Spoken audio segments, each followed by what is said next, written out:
Bueno, ahora vamos con la consigna B.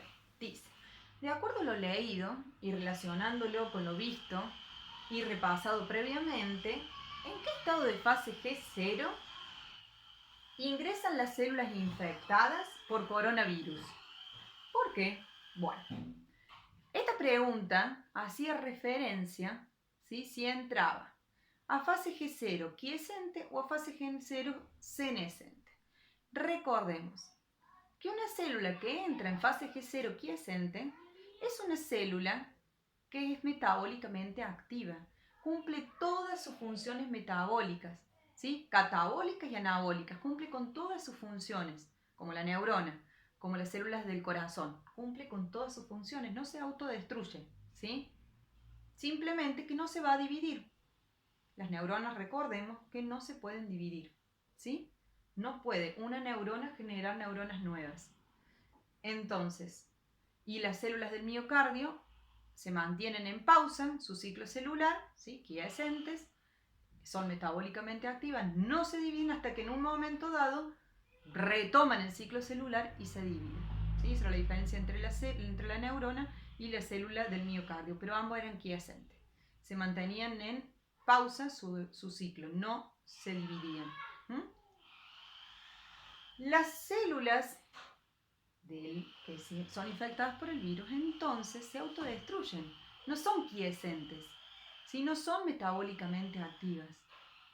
Lo que hacen las células, están en su ciclo normal y de pronto entran en fase G0 senescente, entran en apoptosis, se autodestruyen, ¿sí? Se mueren.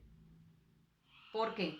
Y porque el virus necesita sí o sí que la célula se autodestruya, ¿sí? Para liberar partículas virales maduras para ir a infectar a otras células o para alcanzar otro organismo que les sirva para seguir reproduciéndose.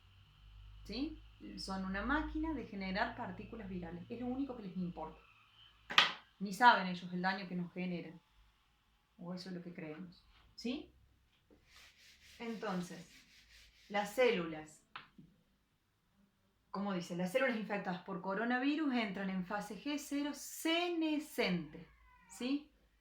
Entran en apoptosis, en muerte celular, ¿sí? Se autodestruyen. Por favor, modifiquen a aquellos que han puesto que entran en quiescencia.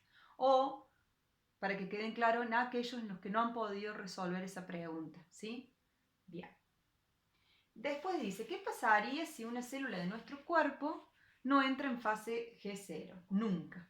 ¿Cómo sería su crecimiento si lo comparamos con el del virus? Imagina un ciclo celular, dice, y que las dos células que se obtienen también se dividen y así sucesivamente cada célula hija se dividiera. Bueno, esto es más o menos lo que ya estuvimos hablando en la clase anterior y ahora, ¿sí? Un virus entonces, como dice bien el ejemplo, se reproduce, ¿sí? De manera exponencial. Entonces, una partícula viral puede terminar dando millones de partículas virales, ¿sí?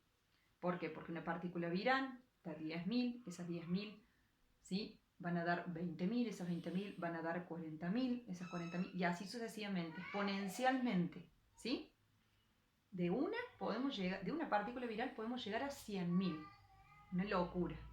Bueno, si una célula de nuestro cuerpo no entra en fase G0, hay un error, como vimos en la otra clase, ¿sí? Hay un error. Entonces se empieza a dividir descontroladamente, y como vimos ayer, ¿sí? Entonces una célula da 2, esas 2 dan 4, esas 4 dan 8, esas 8 dan 16, esas 16 dan 32, esas 32 dan 64, esas 64 dan 128, esas 128 dan 256, ¿sí?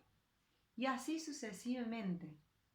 Entonces, si una célula de nuestro cuerpo no entrara nunca en fase G0, su división, su crecimiento sería exponencial y por lo tanto se generaría un tumulto de células, un acúmulo de células, ¿sí? Provocando un tumor. ese tumor es benigno siempre y cuando en la medida que solamente se acumulen células y nada más, no esté irrigado, o sea, no le llegue sangre, o sea, no le lleguen nutrientes, no le llegue alimentación, ¿sí? O bien, otra característica importante es que una de esas células no se salga de esas, se separe y vaya como los virus a otra región que se llama metástasis, ¿sí? Y empiece, como tiene ese problemita que no regula su división, otra vez a generar otro tumor, ¿sí? Esa era la relación que había entre el crecimiento del virus o entre la propagación del virus, ¿sí? Y el desarrollo de una célula, que no entraría nunca en fase G0. Espero que se haya entendido y si no se entendió, por favor, me avisan. Y bueno, en cuanto a la reflexión, luego le voy a hacer una devolución a cada uno de los que ha hecho la reflexión. La voy a subir a Classroom, va a ser individual, por lo tanto solamente van a recibir cada uno un mail o un aviso de su devolución, ¿sí? Va a ser particular, pero la voy a subir al Classroom.